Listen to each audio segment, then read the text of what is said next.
after that, I got another book about, it was all about kind of like the discrimination and how, what kind of people you can lend to, what people you can't, and discriminatory lending where you can't, then I come to the meeting. Amazing. So then when I'm talking to everybody, they go, you clearly know more than we do about this subject. And we've been doing this for 20 years. And I'm like, yeah. Because I will focus for 50 hours to gain the knowledge, and then I'll come. So I'm just telling you, if you're in an industry, the good news is you need to learn this one time. So if you own a bakery right now, you need to get your knowledge up now. I mean, you need to get every book written by the best-selling bakery people and read it today. You need to get it done, get it in your cranium. Go on a vacation, kind of a staycation where you're staying home, but you're just reading. You're checking out for a week if you can, or the weekends do it, or at night. But once you know so much about all the different kinds of menus and the kind of ingredients and the kind of options, one, it's going to expand your creative palette. You're going to think of ideas and connections and combinations that no one could possibly think of.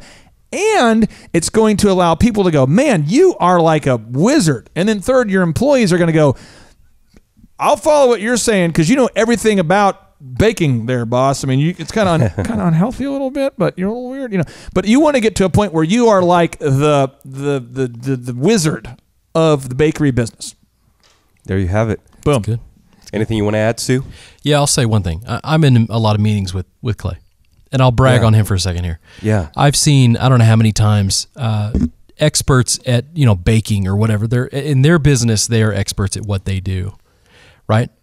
And he'll give them advice. Okay, I see this every week. He'll give them advice, and you can see on their face that they clearly disagree with it or don't understand it, but they're willing to trust him because he's the expert. And they're willing to give it a try. But if it were just some dude off the street saying the exact same thing, they wouldn't even think about attempting it. We had a lady this week, that's true story, and true story. By the way, if you get internet leads, you do need to call, text. We'll get into it more later. But you do need to call, text, and email them all until you reach them. I've heard that, yeah. And we had a lady who came in with this base of knowledge going, I don't want to do that. I don't want to call my customers. Not going to do it. Not going to call them. I am not, no. Wow. If they want to do business with me, they have to come to my office.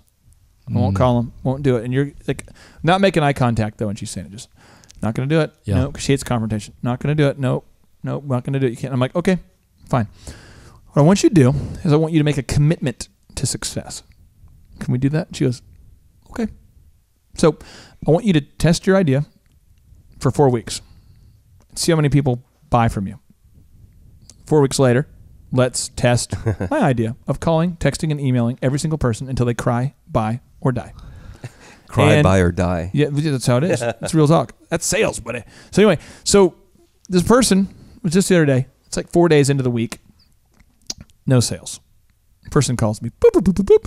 Yeah, I was just thinking about it, and I went ahead and picked up the phone, and I did call somebody. I called them 3 times. And I'm like, in one day? You're crazy. Yeah, I did. And they told me they didn't recognize my phone number, and they're sorry that they missed my call. And they bought from me. And I'm going, Arr, what's a pirate's favorite restaurant? Arby's. Anyway, so the thing is, like, I am like totally, are you ready to sell some stuff?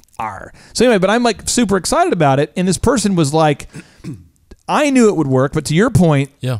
And I said, well, what way did you do it? She goes, well, I know a lot of people that have worked with you, and I was on your website, and I've looked at a lot of the people you've worked with over the years, and it seems like I know a lot of them, or I've heard of them, or whatever, and I figure I have to try. Yeah. And I'm like, haha. But they wouldn't have done it if they would not have seen this thing called Case Studies. So let's go now to makeyourlifeepic.com, which is my consulting company, which is not available for business. So quit asking me for business help. We're booked out. We have a waiting list.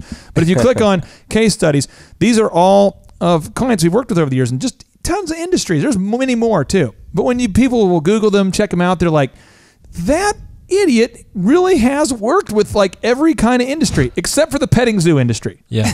But I'm only 1 degree of separation right now, seriously, from working with a man who is in the petting zoo industry. And I'm not exaggerating. I literally got a call from the man the other day. No. Cool. So he says, I'm moving into this new venture. Could you help me maybe? And I'm like, you have a petting zoo, don't you? Because I knew of his business, and he says, yeah, I do, but I'm buying this other venture. So there's a potential I might work with him and his petting zoo, which now will fill that void in my life. Oh my gosh. It's cool. I'll be an expert in the petting zoo industry. We need some music for that, like to celebrate. Well, I'll say this before we wrap up this particular portion here. Thrivers, are you feeling me? Like a petting zoo?